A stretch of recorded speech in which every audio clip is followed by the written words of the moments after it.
الحمدللہ وکفا والصلاة والسلام علی عبادہ الذین اصطفیٰ خصوصاً علی افضلہم وخاتم النبیین محمد الامین وعلی آلہ وصحبہ اجمعین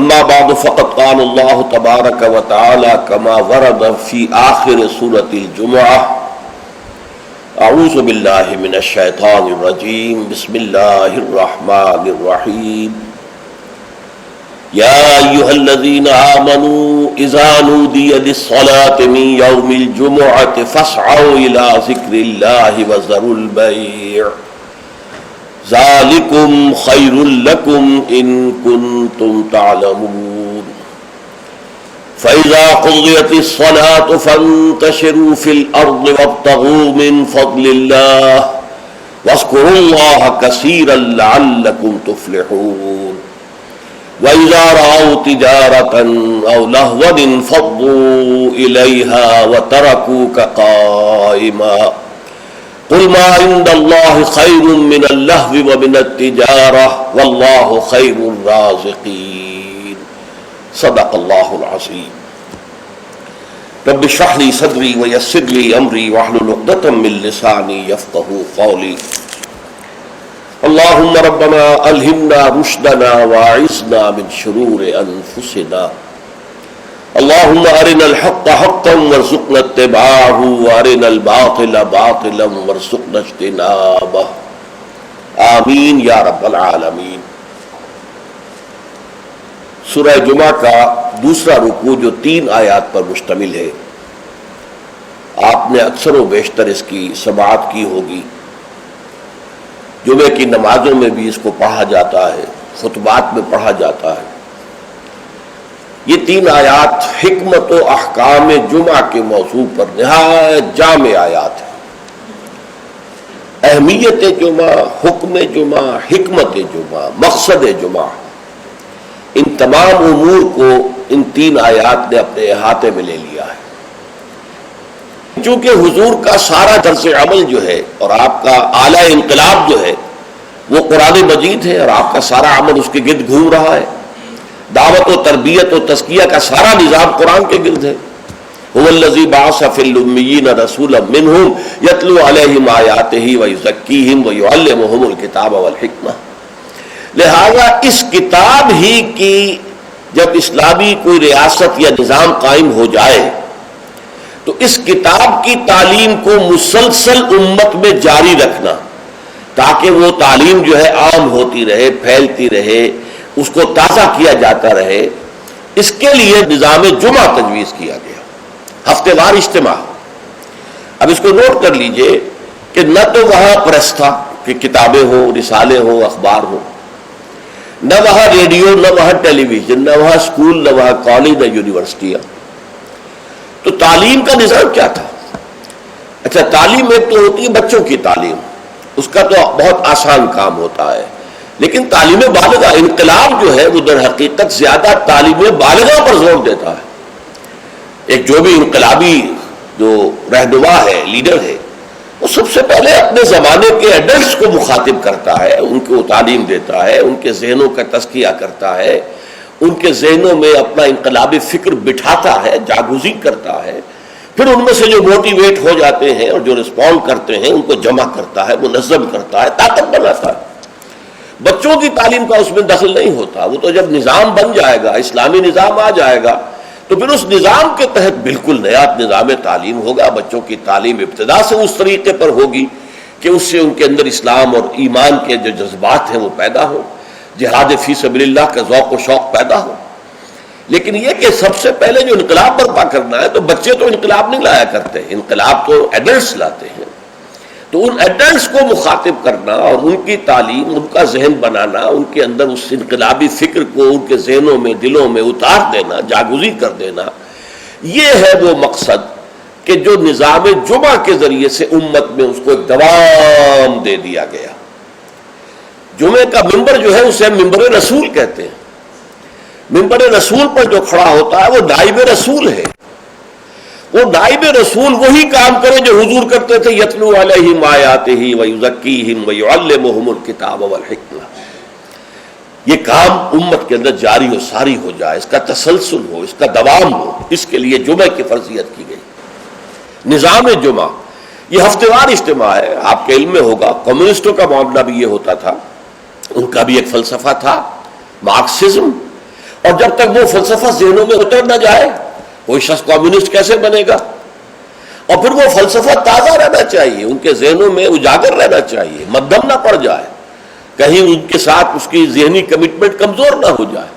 تو وہ اپنے ویکلی میٹنگز کرتے تھے، اور اس میں کیا کرتے تھے؟ اسی فلسفے کی تجدید، اسی کی اور گہرائیوں میں اترنا، تاکہ ذہنوں کے اندر وہ فلسفہ راسخ رہے.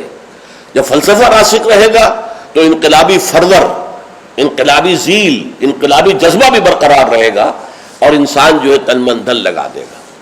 تو یہ ربط ہے سورہ جمعہ کے ساتھ احکام جمعہ کا، اور یہ تو واضح ہی ہے کہ در حقیقت اس سورہ مبارکہ کا نام ہی اس حکم جمعہ کے حوالے سے لیا گیا ہے. اچھا، اب اس میں حکم جمعہ کی اہمیت کیا ہے اس کو آپ سمجھیے. میں چند احادیث آپ کو سنا رہا ہوں. ترمذی شریف کی روایت ہے، من ترک الجمعۃ ثلاث مرات تہاونا طبع اللہ علی قلبہ. جس شخص نے 3 جمعے چھوڑ دیے کسر کی وجہ سے، یعنی کوئی اور عذر نہیں ہے، بیماری نہیں تھی، مسافر نہیں تھا، کوئی نہیں عذر، تہاونا، بس وہ اس کی اہمیت کو نہ سمجھتے ہوئے، اس کو کہتے ہیں ہون، جو آسانی سی بات ہو، بس کوئی اہمیت نہ ہو جس کی، تو تہاونا طبع اللہ علی قلبی، اللہ تعالیٰ اس کے دل پر مہر کر دے. اور یہ مہر کر دینا وہ بدترین سزا ہے جو بدترین کافروں کو دنیا میں دی جاتی ہے. ختم اللہ علی قلوبہم اور طبع اللہ علی قلوبہم، یہ بدترین کافروں کی سزا ہے. جو مسلمان جمعے کی اہمیت کو نظر انداز کرتے ہوئے بغیر کسی عذر کے اگر وہ جمعہ چھوڑ دے گا 3 جمعے، تو اس کے دل پر مہر ہو جائے گی. من ترک ثلاث جمع تہاونا بہا طبع اللہ علی قلبہ. پہلی روایت ترمذی کی تھی، یہ ابو داؤد اور نسائی کی ہے. وقال مالک، امام مالک نے موطا میں جو بات کہی ہے وہ یہ ہے کہ لا ادری عن النبی صلی اللہ علیہ وسلم ام لا الا انه صفوان بن سلیم رضی اللہ عنہ قال من ترک الجمعۃ ثلاثا من غیر عذر ولا علت طبع اللہ علی قلبہ. امام مالک نے، جو ان کی کتاب مشہور ہے الموطا، حدیث کا پہلا مجموعہ، حدیث اور فقہ دونوں کا، اس میں کہتے ہیں امام مالک کہ میں یہ تو نہیں کہہ سکتا کہ یہ صفوان ابن سلیم نے رضی اللہ عنہ حضور سے سن کر کہا یا خود کہا، لیکن ان کا قول یہ ہے کہ جس نے بھی 3 جمعے ترک کر دیے بغیر کسی عذر کے، بغیر کسی بیماری کے، طبع اللہ علی قلبہ، اللہ تعالیٰ اس کے دل کے اوپر مہر کر دے گا. سب سے سخت حدیث یہ صحیح مسلم کی ہے، عبداللہ ابن عمرو ابن العاص اور ابو ہریرہ دونوں سے مروی ہے رضی اللہ تعالی عنہما. انہما سمع النبی صلی اللہ علیہ وسلم، یہاں بالکل یہ مرفوع حدیث ہے کہ ان دونوں نے سنا حضور سے یہ فرماتے ہوئے لَيَنْتَهِيَنَّ أَقْوَامٌ مِّنْ غَدَرِ الْجُمُعَاتِ أَوْ لَيَخْتِمَنَّ اللَّهُ عَلَىٰ قُلُوبِهِمْ ثُمَّ لَيَكُونُنَّ مِنَ الْغَافِلِينَ. لوگ باز آ جائیں اپنی جمعے کی نماز کو ترک کرنے سے، ورنہ لازماً اللہ تعالیٰ ان کے دل پر ختم کر دے گا، مہر لگا دے گا. یہ وہی لفظ ہے جو سورہ بقرہ کی ابتدا میں آیا ہے، ان الذین کفروا سواء علیہم انذرتہم ام لم تنذرہم لا یؤمنون ختم اللہ علی قلوبہم وعلی سمعہم وعلی ابصارہم غشاوہ. پھر وہ غافلوں میں سے ہو جائیں گے. اسی صحیح مسلم میں حضرت عبداللہ ابن مسعود سے ایک اور روایت ہے، ان النبی قال لقوم یتخلفون عن الجمعۃ لقد ہممت ان آمر رجلا یصلی بالناس ثم احرق علی رجال یتخلفون عن الجمعۃ بیوتہم. حضور نے فرمایا میرا یہ دل چاہتا ہے کہ میں کسی اور شخص کو امامت کے لیے کھڑا کر دوں اور ان لوگوں کے گھروں میں جا کر ان کے سمیت آگ لگا دوں کہ جو جمعے کے اندر حاضر نہیں ہوتے. اب آپ ایک طرف حضور کی شخصیت کو دیکھیں، آپ کے اندر نرمی تھی، رقت تھی، شفقت تھی، محبت تھی، رأفت تھی، لیکن دوسری طرف سختی کا یہ عالم ہے کہ جمعے کی اہمیت، تاکہ معلوم ہو جائے کہ جمعے کی اہمیت کیا ہے۔ یا ایھا الذین آمنوا اذا نودی للصلاۃ من یوم الجمعۃ فاسعوا الی ذکر اللہ وذروا البیع۔ اے ایمان کے دعوے دارو، جب پکارا جائے نماز کے لیے جمعے کے دن، مراد ہے نماز جمعہ۔ ویسے تو ظاہر بات ہے کہ اذان تو فجر کی بھی ہوگی، عصر کی بھی، مغرب کی بھی، عشاء کی بھی، یہاں مراد کیا ہے؟ نماز جمعہ کے لیے جب اذان دی جائے فاسعوا الی ذکر اللہ، لفظی ترجمہ تو ہوگا تو پھر دوڑ پڑو اللہ کے ذکر کی طرف۔ سعی کے معنی دوڑنا ہے، لیکن یہ کہ چونکہ حضور نے صلی اللہ علیہ وسلم دوڑنے سے منع کیا ہے، لہذا لپکو، یعنی ہمتاً متوجہ ہو جاؤ۔ اب کوئی کاروبار دنیاوی تمہیں اپنا ذرا اس گاہک کو نپٹا لوں، پھر نہیں، فوراً کاروبار بند۔ فرمایا فاسعوا الی ذکر اللہ وذروا البیع، کاروبار چھوڑ دو۔ ذالکم خیر لکم ان کنتم تعلمون، یہی تمہارے لیے بہتر ہے اگر تم سمجھو۔ اب دیکھیے، غور کیجئے اس میں کہ ہو سکتا ہے کوئی شخص، کوئی دکاندار بیچارہ صبح سے بیٹھا تھا، کوئی گاہک نہیں آیا، عین جس وقت گاہک دکان میں داخل ہوا اسی وقت اب اذان جمعہ کی آواز آ گئی۔ اب بڑے سخت امتحان میں ہے وہ، لیکن فرمایا گیا ذالکم خیر لکم، بظاہر گھاٹے کا سودا ہے، صبح سے بیکار بیٹھے تھے، کوئی گاہک نہیں تھا، اب آیا ہے تو نماز کی اذان آ گئی، چھوڑ کے جانا پڑے گا۔ ضرور ہے، کاروبار چھوڑ دینا یہ لازم ہے، یہ حکم ہے، یہ واجب ہے، فرض ہے چھوڑ دینا، اس میں کسی قسم کی کوتاہی جو ہے وہ پسندیدہ نہیں ہے۔ تو جمعے کی اہمیت کے لیے ایک طرف تو قرآن مجید کے یہ الفاظ، یا ایھا الذین آمنوا اذا نودی للصلاۃ من یوم الجمعۃ فاسعوا الی ذکر اللہ وذروا البیع ذالکم خیر لکم ان کنتم تعلمون، اور اس کے ساتھ جمع کیجئے وہ احادیث جو میں آپ کو سنا چکا ہوں۔ اگر 3 جمعے کسی مسلمان نے بغیر عذر کے، ہاں عذر ہو سکتا ہے، آپ بیمار ہیں تو آپ پر فرض نہیں ہے، آپ مسافر ہیں تو مسافر پر فرض نہیں ہے، آپ غلام ہیں کسی کے تو آقا کی اجازت کے بغیر نہیں جا سکتے، لہذا غلام پر بھی جمعہ فرض نہیں ہے، بچے پر بھی جمعہ فرض نہیں ہے، خواتین پر جمعہ فرض نہیں ہے، وہ اپنی ظہر کی نماز اپنے گھروں میں ادا کریں، جمعہ کی فرضیت نہیں ہے۔ لیکن جس پر جمعہ فرض ہے اور پھر وہ صرف تہاوناً، کسل مندی یا اس کی اہمیت کو نہ سمجھتے ہوئے وہ اگر جمعے مسلسل 3 ترک کر دے گا تو طبع اللہ علی قلوبہم بھی آ گیا، اور ختم اللہ علی لیختمن اللہ علی قلبہ، اللہ تعالیٰ اس کے دل کے اوپر مہر کر دے گا۔ اچھا، اس میں اب جو نوٹ کرنے کی بات ہے وہ یہ ہے، جمعے کو جمعہ بنانے والی شے خطبہ جمعہ ہے۔ نماز تو ظہر کی نماز کا قائم مقام جمعہ ہے نا، ظہر کے 4 فرض ہیں اور جمعے کے 2 ہیں، تو نماز اصل شے نہیں ہے، اصل شے جو ہے خطبہ جمعہ ہے، جس نے کہ جمعے کو اہمیت دی ہے۔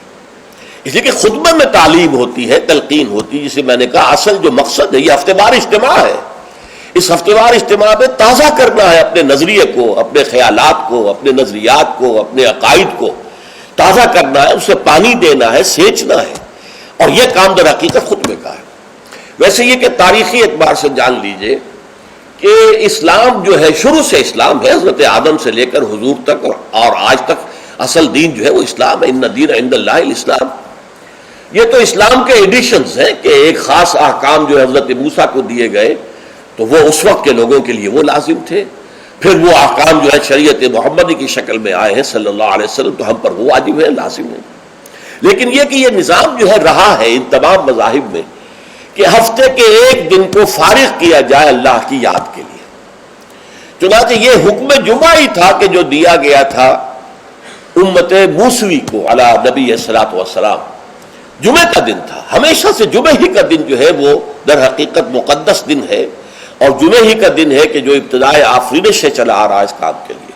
لیکن یہودیوں نے اپنی جو بھی شر پسندی تھی ان کے اندر، ان کے مزاج میں جو بغاوت تھی، ان کا جمعے کو چھوڑو جی ہفتہ کرو، تو اللہ تعالیٰ نے بھی پھر ہفتہ ہی ان پر فرض کر دیا۔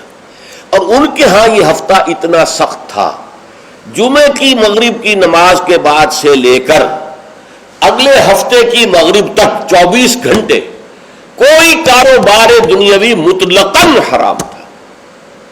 آج بھی امریکہ کے اندر جو لوگ رہتے ہیں، جو کہ پریکٹسنگ جیوز ہیں، جن کے وہ لمبے لمبے بال ہوتے ہیں، ادھر زلفیں ہوتی ہیں، اور انہوں نے لمبے لمبے کوٹ سیاہ رنگ کے پہنے ہوتے ہیں، اور فیلٹ ہیٹ ہوتا ہے ان کا خاص طرز کا سیاہ رنگ کا، یہ جو پریکٹسنگ یہودی ہیں آرتھوڈاکس یہودی ان کو کہتے ہیں، یہ جمعے کی شام سے اپنے ٹیلی فون کنیکشن بند کر دیتے ہیں، کوئی گفتگو نہیں، ان کے تمام دفاتر بند، گھروں پر بھی کوئی ٹیلی فون نہیں لیں گے، وہ سب بند، اور اس کے بعد ان کا پورا دن گزرتا ہے۔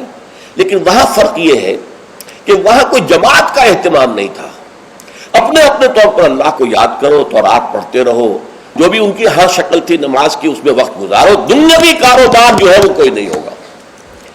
اس کے بعد عیسائیوں کا معاملہ آیا، انہوں نے بھی انہوں نے ایک اور آگے قدم بڑھایا، اور ہفتے کو ترک کر کے اپنے آپ کو یہود سے ممیز کرنے کے لیے اتوار قرار دے لیا۔ اتوار کی صبح کو ان کا ایک خاص عبادت کا دن ہے، اور اس میں واقعہ یہ ہے کہ جو بھی کوئی پریکٹسنگ یا کوئی تھوڑا بہت مذہبی مزاج رکھنے والے عیسائی ہیں، وہ اتوار کے روز نہا دھو کر کپڑے بدل کر اچھے انداز میں اپنی فیملیز کے ساتھ بچوں کو ساتھ لے کر وہ چرچ جاتے ہیں، وہاں ان کی جو بھی نماز ہے وہ نماز پڑھتے ہیں، ان کا جو بھی پادری ہے وہ خطبہ دیتا ہے، سربند ہوتا ہے، تو یہ ان کے لیے اتوار کا دن تھا۔ اس کے بعد جب یہ دونوں تہذیبیں جمع ہو گئی، یہودی جو ہے انہوں نے گویا کہ غلبہ حاصل کر لیا عیسائیوں پر، تو اب انہوں نے ویکینڈ کر لیا، سیٹرڈے اور سنڈے بوتھ، تاکہ دونوں کے دونوں کور ہو جائیں، یہودیوں کا معاملہ بھی آ گیا، عیسائیوں کا بھی آ گیا۔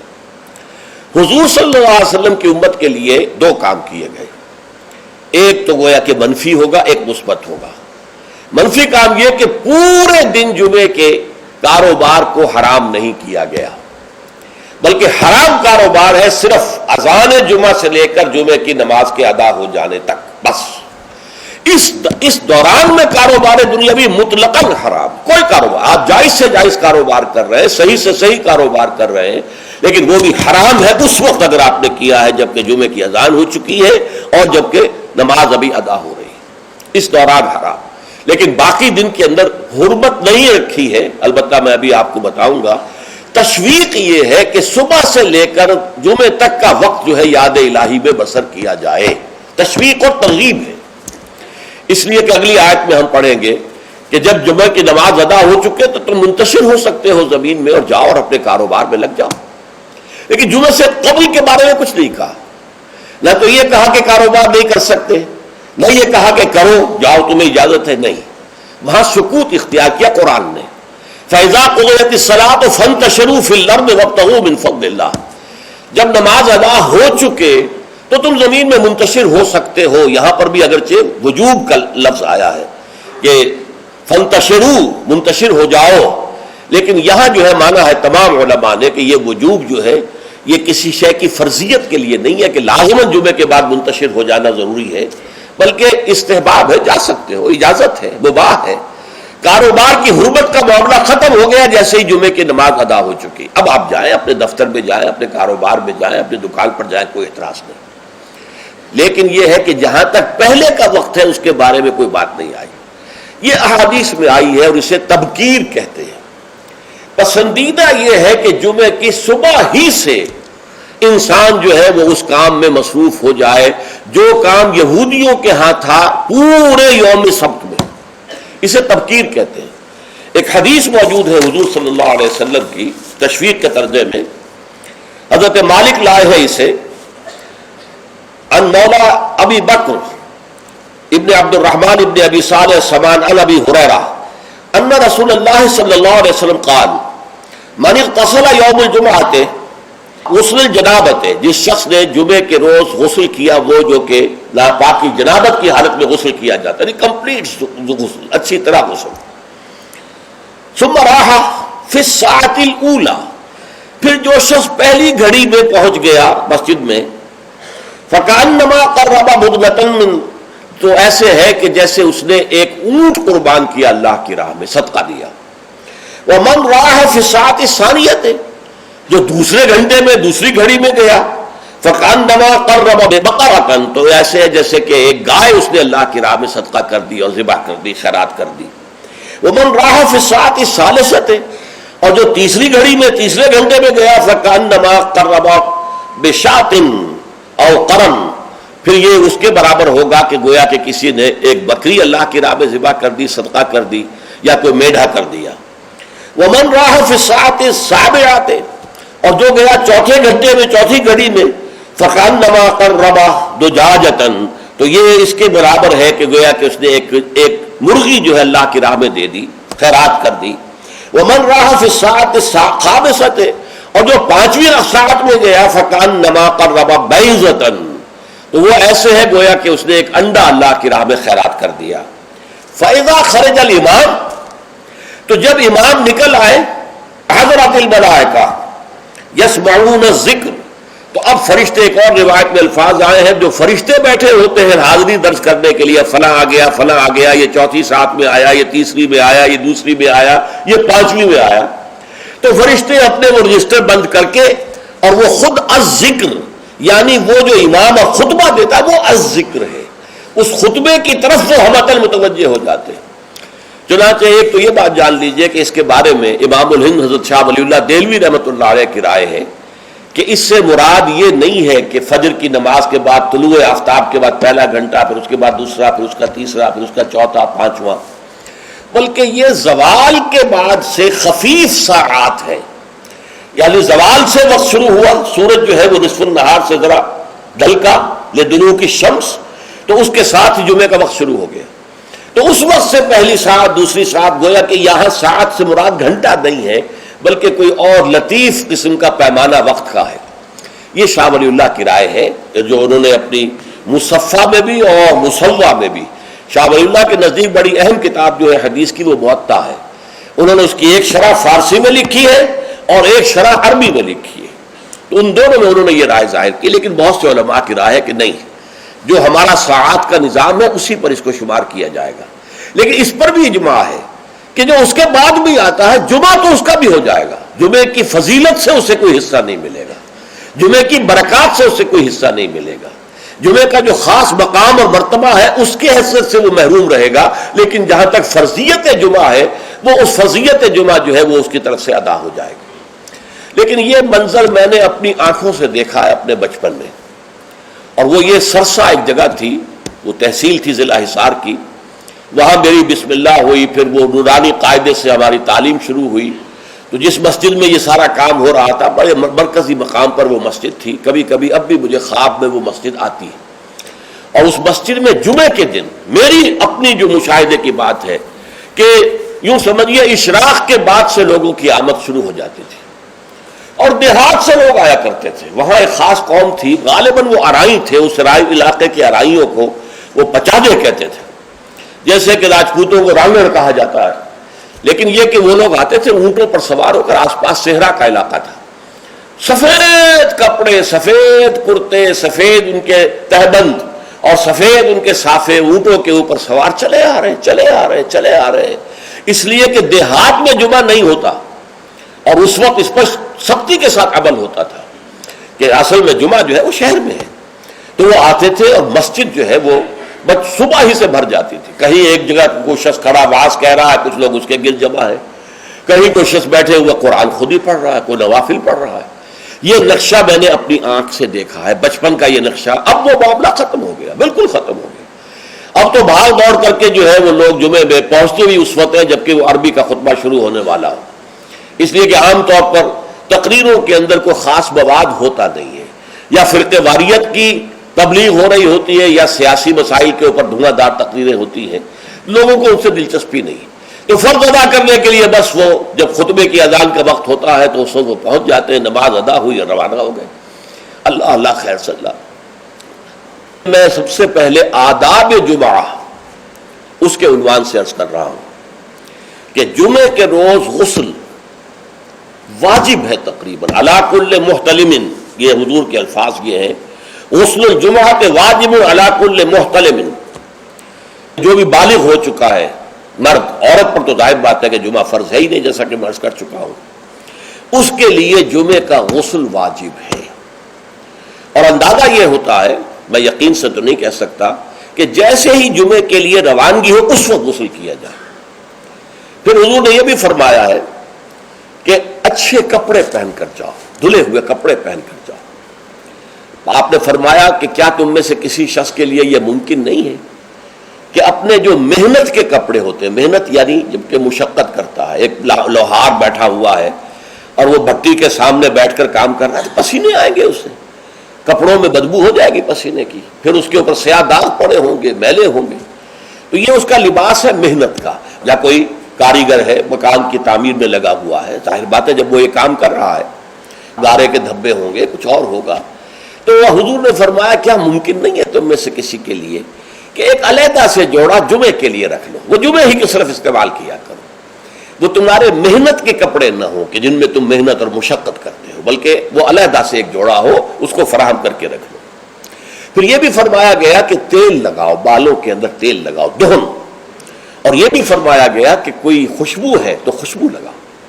وہ سب کس لیے کہ جو ماحول ہو جمعے کا وہ معطر ماحول ہو، ایسا نہ ہو کہ پسینوں کی بدبوؤں کی وجہ سے طبیعت منغص ہو رہی ہو لوگوں کی، نہیں، بلکہ یہ کہ بڑا خوشگوار ماحول ہو، خوشبو ہو اس کے اندر، اور یہ کہ کپڑے اچھے پہن کر لوگ بیٹھے ہوئے ہوں. بلکہ اسے کہا گیا الجمعۃ عید المسلمین، یہ ہفتہ روزہ عید ہے در حقیقت. یہ مسلمانوں کو عید کی طرح اسے جو ہے وہ منانا چاہیے، سیلیبریٹ کرنا چاہیے. جیسے عید کو آپ کپڑے جو ہے غسل کرتے ہیں، صبح کپڑے بدلتے ہیں، خوشبو لگاتے ہیں، پھر جاتے ہیں مسجد کو، عیدگاہ کو، ایسے ہی معاملہ ہونا چاہیے جمعے کا. یہ عید المسلمین ہے، یہ گویا کہ ہفتے وار عید ہے مسلمانوں کی.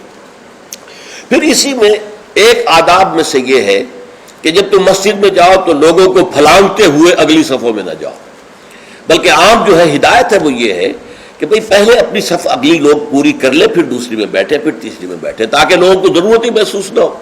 جب وہ دیکھتے ہیں کہ اگلی صف میں جگہ خالی ہے تو پھر وہ لوگوں پہ پھلانگتے ہوئے جاتے ہیں. لیکن ہر صورت پھلانگتے ہوئے یا لوگوں کو علیحدہ کر کے پھر اپنے لیے جگہ بنانا، یہ جو ہے اس سے منع کیا گیا ہے. خاموشی سے جہاں جگہ تمہیں مل رہی ہے بیٹھ جاؤ. اور پھر اسی میں سے انصات ہے، خاموش رہو، گفتگو نہ ہو. یہاں تک کہ حضرت ابو ہریرہ سے یہ روایت ہے ترمذی اور نسائی اور دوسری کتابوں کے اندر، ان رسول اللہ صلی اللہ علیہ وسلم قال اذا قلت لصاحبك یوم الجمعۃ انصت والامام یخطب فقط لغوت. دو آدمی گفتگو کر رہے ہیں، آپ تیسرے آدمی ہیں، آپ سن رہے ہیں، آپ ان سے کہتے ہیں خاموش ہو جاؤ، تو تم نے بھی لغو کام کیا. انہیں منع کرنے کے لیے بولنا بھی پسندیدہ نہیں ہے، خاموش رہو، اشارے سے کہہ دو. لیکن تم نے اگر آواز نکالی جبکہ امام خطبہ دے رہا ہے، امام کے خطبے کی طرف ساری توجہ، اس جمعے کی ساری حیثیت جو ہے وہ اسی خطبے کی وجہ سے، لہذا اس میں آپس میں گفتگویں کرنا، اس طرح کی چیزیں جو ہے وہ بالکل غلط ہیں، آداب جمعہ کے منافی ہیں. جس کی انتہا یہ ہے کہ اگر وہ آپس میں دو گفتگو کر رہے ہیں اور آپ انہیں روکنے کے لیے بھی زبان کھولیں، انصت، خاموش ہو جاؤ، تو یہ بھی فقط لغو تھا، تم نے بھی ایک لغو حرکت کی ہے. بلکہ اشارے کنایت سے کہہ دیا جائے کہ زبان نہ کھولی جائے. پھر اس میں حضور کیا کرتے تھے، خطبے میں کیا کرتے تھے؟ یہ روایت جو ہے مسلم شریف کی عن جابر بن سمرہ رضی اللہ تعالی عنہ فرماتے ہیں کانت للنبی خطبتان، حضور کے دو خطبے ہوتے تھے، یجلس بینہما، ان دونوں کے درمیان آپ ذرا تھوڑی دیر کے لیے بیٹھتے تھے، جیسے کہ آپ کو معلوم ہے تمام امام جو ہے وہ یہی کرتے ہیں آج. یقرأ القرآن اور یذکر الناس، اور جمعے میں کرتے کیا تھے؟ قرآن پڑھتے تھے اور لوگوں کو نصیحت کرتے تھے، یاد دہانی کرتے تھے. اب اس میں ایک بات تو سامنے آ گئی، دو خطبے ہوتے تھے، حالانکہ ہمیں معلوم ہے، تیقن کے ساتھ معلوم ہے، حضور لمبے خطبے کبھی نہیں دیتے تھے، لمبی تقریر کبھی نہیں کرتے تھے. آپ کی تقریر بالکل مختصر ہوتی تھی. یوں سمجھیے کہ جو ما قل و کفا خیر مما کثر و الہا، کم ہے لیکن وہ کفایت کر جائے. وہ بڑی لمبی چوڑی تقریریں جو ہے اس کی اب اس میں فائدہ کیا تھا؟ عربی زبان قرآن کی، عربی زبان حضور کی، عربی زبان آپ کے سامعین کی. لہذا اب بات صرف یہ رہ گئی کہ از دل خیزت بر دل ریزت، دل سے نکلے دل پر اتر جائے. ہمارا مسئلہ مختلف ہے، ہم عربی نہیں جانتے، خطبہ عربی میں ہے. اب خطبہ تو سمجھ میں لوگوں کے کچھ آتا ہی نہیں، خطبہ کے ذریعے تو جو مقصد خطبہ ہے وہ حاصل نہیں ہوتا. لہذا وہ تقریر کرتے ہیں، پہلے وعظ کرتے ہیں، اس میں بھی آپ پہلے کچھ قرآن پڑھیں گے تو ترجمہ کریں گے، وضاحت کریں گے، تب ان لوگوں کی سمجھ آئے گا. لیکن حضور کا معاملہ کیا تھا؟ وہ یہ کہ کان للنبی صلی اللہ علیہ وسلم خطبتان یجلس بینہما. اچھا، اس سے میں یہ سمجھتا ہوں، واللہ عالم، میرا گمان ہے کہ اس سے در حقیقت اشارہ اس طرف ہے کہ یہ خطبہ در حقیقت دو رکعتوں کے قائم مقام ہے. ظہر کی رکعتیں 4 اور جمعے کی رہ گئی 2 رکعتوں کے قائم مقام 2 خطبے. ورنہ نہ تو حضور معاذ اللہ اتنے کمزور تھے کہ چند منٹ کھڑے ہونے کے بعد آپ کو استراحت کی اور بیٹھنے کی اور آرام کرنے کی جو ہے ضرورت ہوتی، نہ آپ کے خطبے اتنے طویل ہی ہوتے تھے. لہٰذا یہ گویا کہ علامتی ہے، اس بات کے لیے ایک علامتی اہمیت رکھنے والی بات ہے کہ یہ دو خطبے در حقیقت 2 رکعت نماز کے قائم مقام. اب جیسے نماز میں آپ بات نہیں کر سکتے، اسی طریقے سے خطبے کے دوران بھی آپ بات نہیں کر سکتے. آپ کو خاموش رہنا ہے، مؤدب ہو کر پورے طریقے سے سننا ہے خطبہ. اس کے بعد فرمایا یقرأ القرآن ویذکر الناس، وہ قرآن پڑھتے تھے خطبے میں بھی. اب دیکھیے پڑھنے کے انداز کا فرق ہوتا ہے. ایک شخص قرآن پڑھ رہا ہے، ایک دوسرا شخص قرآن پڑھ رہا ہے، اس کی گہرائیوں میں اتر کر پڑھ رہا ہے. جہاں آواز بلند کرنے کی ضرورت ہے وہاں آواز بلند کرتا ہے، جہاں آواز پست کرنے کی ضرورت ہے وہاں آواز پست کرتا ہے. اس طریقے سے وہ قرآن مجید کے اندر سے صرف اس کے معنی ہی نہیں نکال رہا بلکہ اس کے احساسات کو بھی اجاگر کر رہا ہے. تو حضور جیسے پڑھتے ہوں گے اس کا خیر ہم تصور نہیں کر سکتے، لیکن یہ کہ یہ ضرور آتا ہے کہ حضور کا خطبہ جو ہے وہ ٹھنڈا ٹھنڈا نہیں ہوتا تھا، جذباتی ہوتا تھا. چنانچہ یہ حدیث موجود ہے عبداللہ سے، جابر ابن عبداللہ رضی اللہ تعالی عنہما سے، قال کان رسول اللہ صلی اللہ علیہ وسلم اذا خطب احمرت عیناہ وعلا صوتہ واشتد غضبہ حتی کانہ منذر جیش یقول سبحکم ومسعکم. حضور صلی اللہ علیہ وسلم جب خطبہ دیتے تھے آپ کی آنکھیں سرخ ہو جاتی تھی، آپ کی آواز بلند ہوتی تھی اور آپ پر ایک غضب کی سی کیفیت طاری ہوتی تھی، گویا کہ کوئی سالار ہے، کوئی سپہ سالار ہے جو اپنے لشکر کو بتا رہا ہے کہ وہ دشمن کا لشکر آ چکا ہے، اب یا تو صبح کو تم پر حملہ ہو جائے گا، شام کو ہو جائے گا، تیار ہو جاؤ پوری طریقے سے.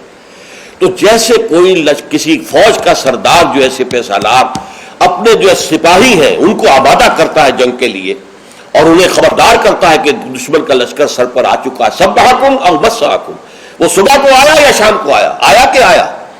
اس طریقے سے حضور کا خطبہ ہوتا تھا، ٹھنڈا ٹھنڈا نہیں، بلکہ یہ کہ اس کے اندر ایک جوش اور لوگوں کو بھی جوش میں لانے کے لیے ایک ایسا انداز کہ جس سے خود ان کے اندر بھی جوش پیدا ہو جائے.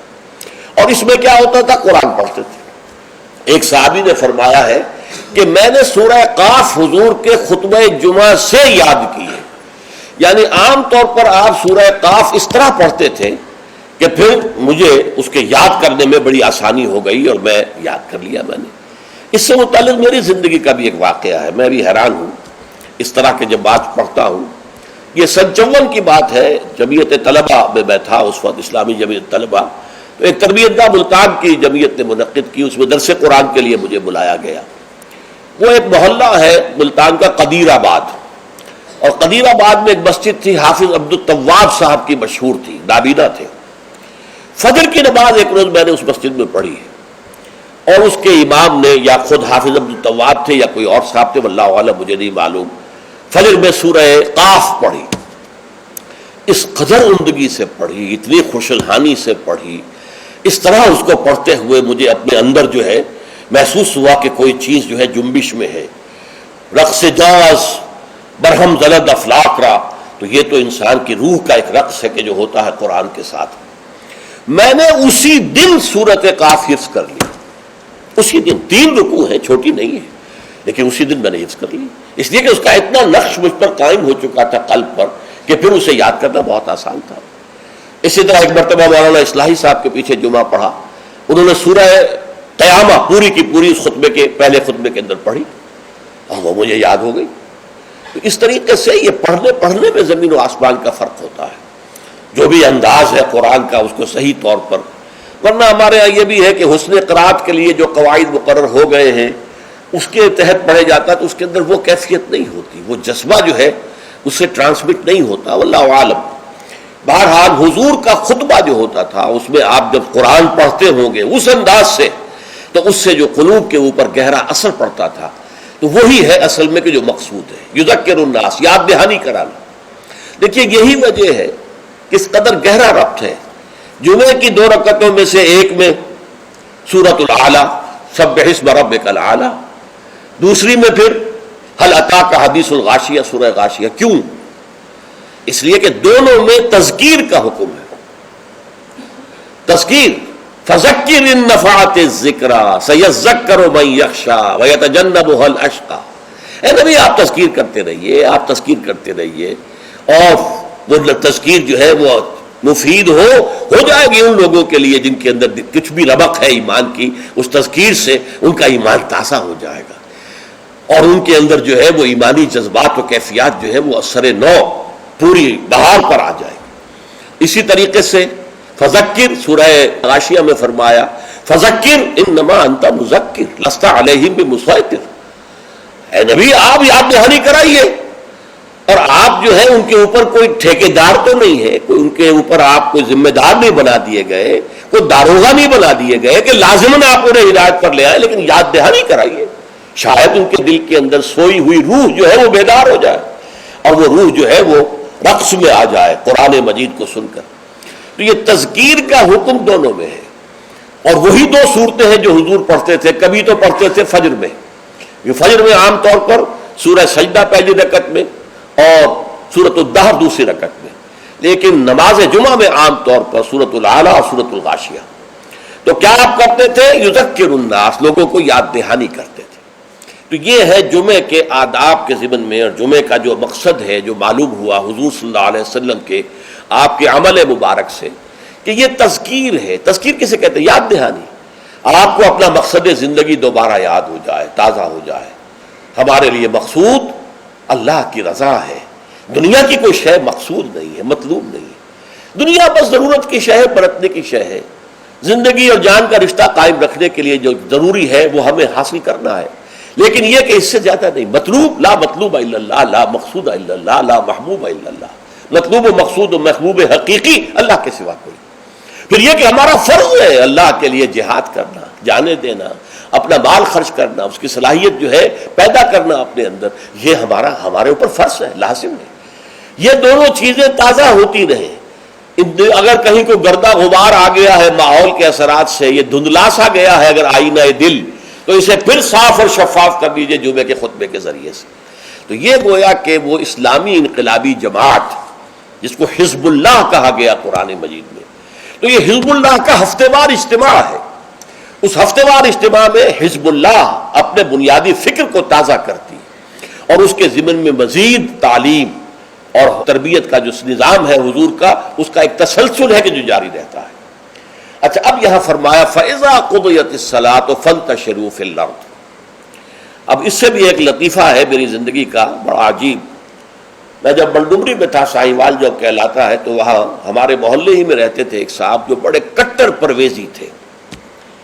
اور پرویز صاحب کا موقف یہ ہے کہ صلاۃ کے معنی ہے معاشرہ قائم کرو، اسلامی معاشرہ. یہ نماز کو انہوں نے خامخواہ صلاۃ کہہ دیا ہے.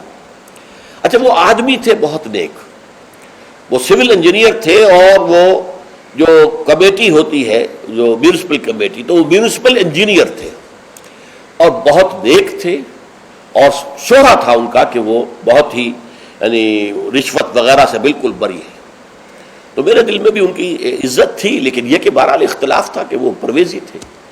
ایک دفعہ گفتگو ہو رہی تھی تو انہوں نے بڑے چیلنجنگ انداز میں مجھ سے کہا، اچھا مجھے کوئی ایک آیت قرآن کی بتا دو کہ جس میں صلاۃ کا ترجمہ معاشرہ نہ کیا جا سکے. پہلے تو میں مرعوب سا ہو گیا کہ جس قدر تیقن کے ساتھ انہوں نے بات کی ہے، شاید واقعی قرآن میں ایسی کوئی آیت نہ ہو کہ جس کا ترجمہ جو ہے، جہاں پر ترجمہ صلاۃ کا جو ہے وہ معاشرہ نہ کیا جا سکے. لیکن بجلی سے کون دی اللہ کی طرف سے میرے دماغ میں، اور یہ آیت سامنے آ گئی فَإِذَا قُضِيَتِ الصَّلَاةُ فَانْتَشِرُوا فِي الْأَرْضِ. اب یہاں معاشرہ مانی لیں گے تو معاشرے کو تلپٹ کر کے ختم کر کے پھر منتشر ہو جاؤ، فساد پیدا کرو، یہ اس کے معنی ہے. مجھے آج تک یاد ہے، میں نے کہا یہاں تو نماز، یہ فَإِذَا قُضِيَتِ الصَّلَاةُ، جب پوری ہو چکے نماز یا پورا ہو چکے صلاۃ، یا تو کوئی عمل جو ہے وہ ہو سکتا ہے کہ جو ختم ہو جائے. معاشرہ مراد لیں گے تو مطلب معاشرے کو ختم کر دو، تلپٹ کر دو، کیوس کر دو. کوئی جواب نہیں تھا ان کے پاس. میں نے کہا شریف آدمی تھے، یہ نہیں کہ خام خواہ کو الجھے، بالکل خاموش ہو گئے. تو یہ ہے فَإِذَا قُضِيَتِ الصَّلَاةُ، جب نماز ادا ہو جائے، فَانْتَشِرُوا فِي الْأَرْضِ، تو زمین میں منتشر ہو سکتے ہو، لازم نہیں ہے. بہت سے نیک مسلمانوں کو میں نے دیکھا ہے جمعے کے بعد سے عصر تک بیٹھے رہتے ہیں مسجد کے اندر اللہ کی یاد میں. تو یہ نہیں ہے کہ حکم ہے وہ حکم کی خلاف ورزی کر رہے، نہیں. ہاں جا سکتے ہو، اگر جاؤ، تمہارا کاروبار ہے، تمہاری دکان ہے، کوئی تمہارا دفتر ہے، اس میں جانا ہے جاؤ.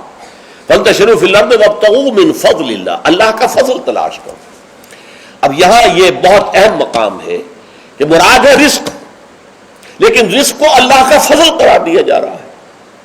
اس کو سمجھ لیجئے، یہ اسلام کا جو معاشی فلسفہ ہے، اس کے جو فلسفیانہ اصول ہیں، ان میں سے ایک اصول یہ ہے کہ چاہے محنت تم نے کی ہے، کھیت میں ہل تم نے چلایا ہے، بیج تم نے ڈالا ہے، اس کو سینچا تم نے ہے، پھر فصل جو ہے اس کی حفاظت تم نے کی ہے، پھر فصل کاٹی ہے، پھر تم دانے گھر لائے ہو، پھر ان کو پیسا ہے، پھر ان کی روٹی پکائی ہے، یہ سب کچھ تم نے کیا، لیکن اسے اللہ کا فضل سمجھو، اپنا کسب نہ سمجھو. کسب جو ہے وہ نیکی اور بدی کے لیے ہے. انسان نیکی کما رہا ہے، یہ اس کی کمائی ہے، بدی کما رہا ہے، یہ اس کی کمائی ہے. جہاں تک رزق کا تعلق ہے، یہ اللہ کا فضل ہے. اور فضل اسے کہتے ہیں جو بلا استحقاق دیا جائے، جس کا تقاضا نہ کیا جا سکے. جس کی مثال سادہ سی میں دیا کرتا ہوں کہ آپ نے کسی مزدور کو رکھا ہے، 8 گھنٹے اس نے کام کرنا ہے، آپ نے فرض کیجئے 100 روپے مقرر کیے ہیں اس کی مزدوری. دن بھر آپ نے دیکھا کہ ایک مزدور بڑی محنت سے کام کرتا، دل لگا کے کام کیا اس نے، چاہے کوئی دیکھ رہا ہو چاہے نہ دیکھ رہا ہو. ایک تو ہوتے ہیں وہ کوئی دیکھ رہا ہے تو کام میں لگ گئے، کوئی نہیں دیکھ رہا ہے تو بیٹھ گئے. نہیں، اس نے بڑی جی لگا کے کام کیا ہے. تو شام کو آپ اسے 100 روپے بھی دیتے ہیں، 10 روپے اور دیتے ہیں. یہ 10 روپے فضل ہے، یہ وہ ڈیمانڈ نہیں کر سکتا. ڈیمانڈ تو 100 کر سکتا تھا، 100 طے ہوئے تھے، لیکن آپ نے اپنی طرف سے بغیر اس کے کسی قانونی استحقاق کے 10 روپے اسے دے دیے، یہ فضل ہے. اسی طریقے سے رزق جو بھی انسان کو ملتا ہے وہ فضل ہے اللہ کا، اسے اپنا کسب نہ سمجھو. جب تم سمجھو گے یہ اللہ کا فضل ہے تو پھر دیکھو گے اللہ اس کو کس طور سے خرچ کرنا چاہتا ہے، کروانا چاہتا ہے مجھ سے، کس کس کے حقوق اللہ نے اس میں رکھے. تو فَابْتَغُوا مِن فَضْلِ اللَّهِ وَاذْكُرُوا اللَّهَ كَثِيرًا، لیکن اس میں بھی اللہ کو کثرت کے ساتھ یاد کرو. یہ نہ ہو کہ مسجد میں تو اللہ کا ذکر ہوا، باہر نکل گئے تو بھول گئے، نہیں، بلکہ یہ کہ جو کام کر رہے ہو اس میں کام میں تمہارے ہاتھ مصروف ہو اور دل تمہارا جو ہے وہ اللہ کے ساتھ لگا ہوا ہو. جسے آپ کہتے ہیں پنجابی میں ہتھ کارول دل یارول. یہ ہے ذکر کثیر. اور ذکر کثیر کا سب سے بڑا ذریعہ کیا ہے کہ جو مسنون دعائیں ہیں حضور صلی اللہ علیہ وسلم سے، رات کو سونے لگے ہیں تو دعا ہے، صبح اٹھے ہیں تو دعا ہے، بیت الخلاء میں داخل ہو رہے ہیں تو دعا ہے، باہر نکلے ہیں تو دعا ہے.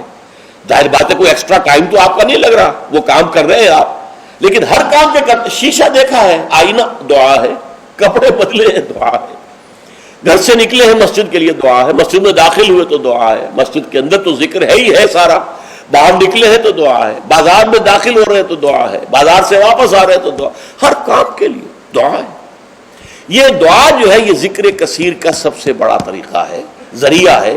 اور اس کے اندر دوہری ہے بات کہ ایک تو آپ کا اللہ سے تعلق قائم ہو گیا کہ آپ نے دعا اللہ سے کی ہے، ایک آپ کا تعلق حضور کے ساتھ قائم ہو گیا کہ آپ نے الفاظ وہ استعمال کیے جو حضور کے الفاظ ہیں. تو گویا کہ دو نسبتیں تازہ ہو گئیں جب بھی آپ نے ایک مسنون دعا پڑھی ہے. تو دعا ادعیاء مسنونہ جو ہے در حقیقت وہ دوام ذکر کا سب سے بڑا ذریعہ ہے. اس کے لیے علیحدہ سے وقت نکال کر کوئی آسن بنا کر اور کوئی ضربے لگا کر اس کی ضرورت نہیں، بلکہ ہر کام کرتے ہوئے تو زندگی کے ہر کام کے ساتھ دعا ہے، اور وہ دعا مسنون جو حضور سے ثابت ہے. لہذا دو نسبتیں جو ہیں جس کو آپ کہتے ہیں ایک تیر میں دو شکار، اللہ سے دعا ہو گئی، اللہ سے تعلق قائم ہو گیا، اور الفاظ آپ نے وہ استعمال کیے جو محمد الرسول اللہ سے منقول ہے صلی اللہ علیہ وسلم، آپ کا تعلق حضور کے ساتھ قائم ہو گیا. وَاذْكُرُوا اللَّهَ كَثِيرًا لَعَلَّكُمْ تُفْلِحُونَ، تاکہ تم فلاح پاؤ. اب جو تیسری اور آخری آیت ہے وہ ایک خاص واقعے سے متعلق ہے. وَإِذَا رَأَوْا تِجَارَةً أَوْ لَهْوًا انفَضُّوا إِلَيْهَا. اے نبی ان لوگوں کا حال یہ ہے، ان لوگوں سے کیا مراد ہے اب یہاں معین نہیں ہے، لیکن کچھ لوگ جو بہرحال مسجد میں نماز جمعہ ادا کر رہے تھے، اذا رأوا تجارت، جب انہوں نے دیکھی کوئی تجارت، کوئی کاروبار، او لہون، یا کوئی کھیل تماشا، کہیں سے کسی مداری کی ڈگڈگی کی آواز آ گئی، تو اب یہ ہے کہ یہ آپ کو چھوڑ کے یہ ادھر متوجہ ہو گئے. انفضوا الیہا وترکوک قائما، اور آپ کو کھڑے ہوئے چھوڑ گئے. قل ما عند اللہ خیر من اللہو ومن التجارہ، بڑی شدید جو اس پر سرزنش آئی. ان سے کہہ دیجئے جو اللہ کے پاس ہے وہ تجارت سے بھی اور یہ دل لگی کے کاموں سے اور یہ تفریح کے کاموں سے سب سے بڑھ کر قیمتی شے ہے، اور اللہ تعالیٰ جو ہے وہ رزق دینے والا ہے۔ تو اس کا در حقیقت یوں سمجھ لیجئے کہ ایک تو عام طور پر یہ کہا گیا ہے کہ ابتدا میں جمعہ کا خطبہ بھی نماز کے بعد ہوتا تھا، جیسے عیدین کا جمعہ بھی آج کل ہوتا ہے۔ عیدین میں آپ کو معلوم ہے 2 رکعت نماز کے بعد جو ہے وہ خطبہ ہوتا ہے۔ تو ابتدا میں صورت یہ تھی کہ اسی طرح جمعے کا خطبہ تھا، تو کچھ لوگوں نے یہ سمجھا کہ جمعہ تو ادا ہو چکا، خطبے کی اہمیت ان کے سامنے نہیں تھی، اور صورتحال یہ تھی کہ سخت قحط پڑا ہوا تھا، اجناس کی کمی تھی بازار میں، گندم جو وغیرہ دکانیں خالی تھیں۔ اسی اسنا میں گھنٹیاں سی بجنے لگیں، اونٹ چلے آ رہے ہیں، معلوم ہوا کوئی قافلہ آ گیا ہے اجناس لے کر، شام سے گندم لے کر یا جو لے کر یا اور چیزیں لے کر کھانے پینے کی۔ تو ہم لوگوں کو فکر ہوئی جیسے کہ ہمیں ہو جاتی ہے، جلدی جائیں، پتہ نہیں سب لوگ خرید لیں اور ہم رہ جائیں، جو بھی مال آیا ہے، جو بھی اجناس آئی ہیں وہ ختم ہو جائے، ہم رہ جائیں۔ تو اس خوف سے لوگ جو ہے حضور کو کھڑا ہوا، جبکہ ابھی آپ خطبہ دے رہے تھے، اور اگر واقعتاً وہ بات صحیح ہے کہ نماز ادا ہو چکی تھی، تو خطبہ جو ہے وہ بات کی انہوں نے اضافی شے سمجھی، اس کی کوئی اہمیت نہ سمجھی، وہ چلے گئے۔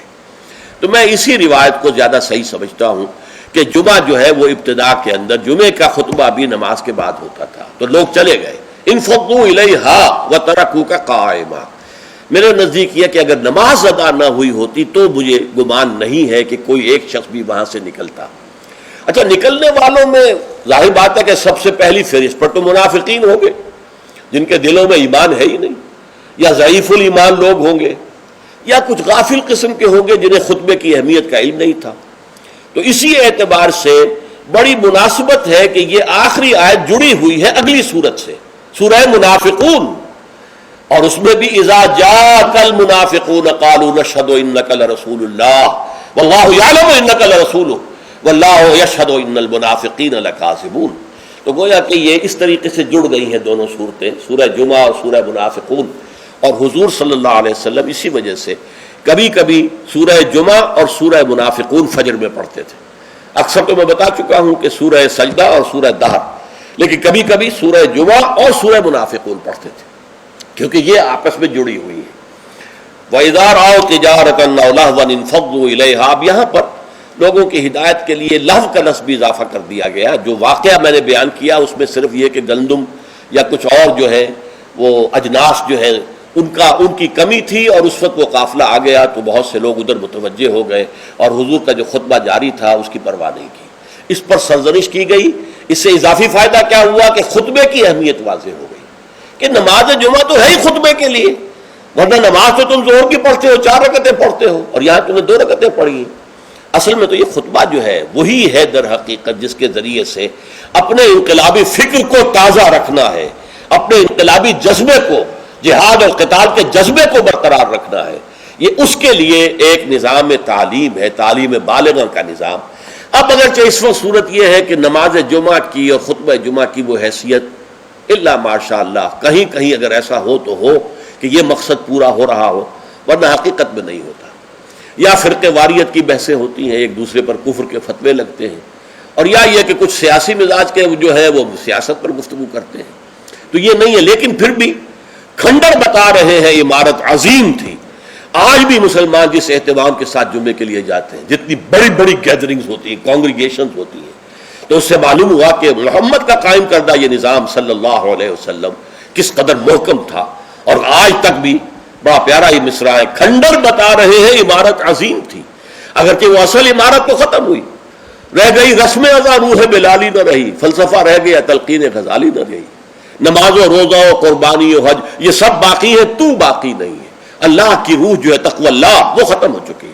لیکن یہ ہے کہ پھر بھی یہ کھنڈر جو ہے یہ بھی بتا رہے ہیں کہ عمارت جب تھی قائم تو کتنی عظیم ہوگی، جبکہ اس کے ڈھانچے کے اندر اس کی روح بھی تھی، تذکیر، یاد دہانی، اسلام کے انقلابی جذبات کو تازہ کرنا، اپنے انقلابی فکر توحید کو تازہ کرنا۔ تو یہ گویا کہ حزب اللہ کا ہفتے وار اجتماع تھا۔ بارک اللہ لی ولکم فی القرآن العظیم ونفعنی وإیاکم بالآیات والذکر الحکیم۔